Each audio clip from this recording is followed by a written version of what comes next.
Welcome, ladies and gentlemen. My name is Parker Haynie. Alongside me, I have new head coach of SU men's basketball, Rob Jeter. How you doing, Rob? I'm good. How are you? Good. Surviving. Our guys on campus for now, working out a little bit. Yeah. Just a little bit of an overview. Tell us how you're feeling about the team, some of the guys, anything you're excited about. Well, I'm excited about how these guys they're getting after it. Like they for a new staff, for a new coach, there's a lot of new things and a lot of different things that they're not familiar with. So I like their enthusiasm. I like the fact that we've got them all here now. I think that's really important for us, especially with new staff. We have to get these guys going. So I'm really pleased with their work ethic and their enthusiasm. Yeah, absolutely. Okay, now just a little bit of a get to know you about you, and All right. I guess first of all, why Cedar, right? Why come to SU? Why take this job? Well, it's about opportunities, and you just never know when they're going to appear. This one came out of nowhere for me. I've been here before. When I coached at UNLV, we played here, so I knew about the atmosphere. I knew about the town. I loved it. It's still beautiful. But it was an opportunity that came up, and you just never know when those things happen. You just have to be ready just to try a new adventure. So what I'm pleased with is it's a very beautiful town. The people match that. They're very, people here are really nice and friendly. And you've got Chipotle for my kids. That's big. The food options are outstanding. Coming from Macomb, it was a little limited, but Sure. But we had enough there, right?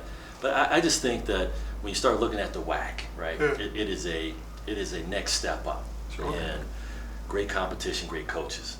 And then when you match that with the support that you have here at SUU, the community itself, and then the facilities and just how everything's laid out, it's a great opportunity.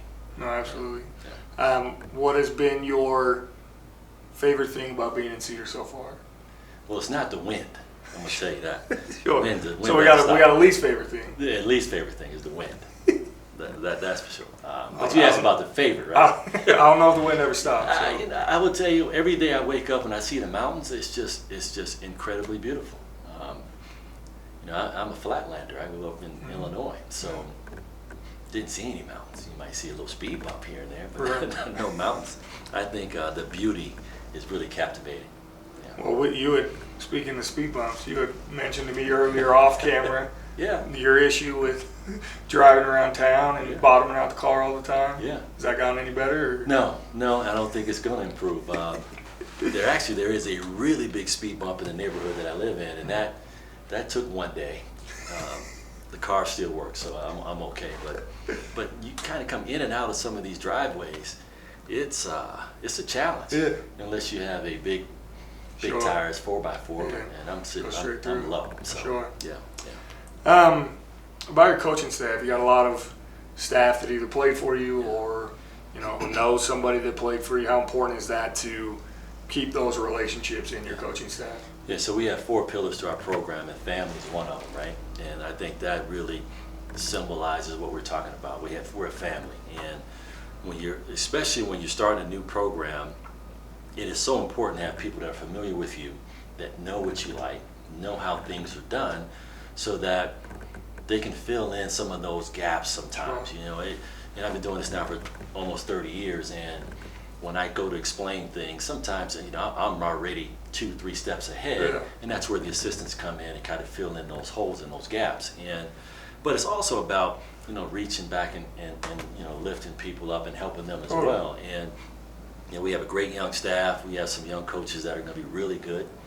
They're going to be head coaches one day, and they were head coaches at lower levels, but they're ready to take that next step up. And it's all about just making sure you have examples for my team of guys that have been in your shoes, that have done the same drills, and now they can help relate and kind of get those guys through those tough times. Totally. Yeah. You talk about 30 years of experience coaching. What has been, I don't want to put you on the spot, what has been a favorite memory? One that comes to mind of either coaching or time playing? Well, there's a few, right? I think when you see a young man that graduates, that's always exciting, Sure. right?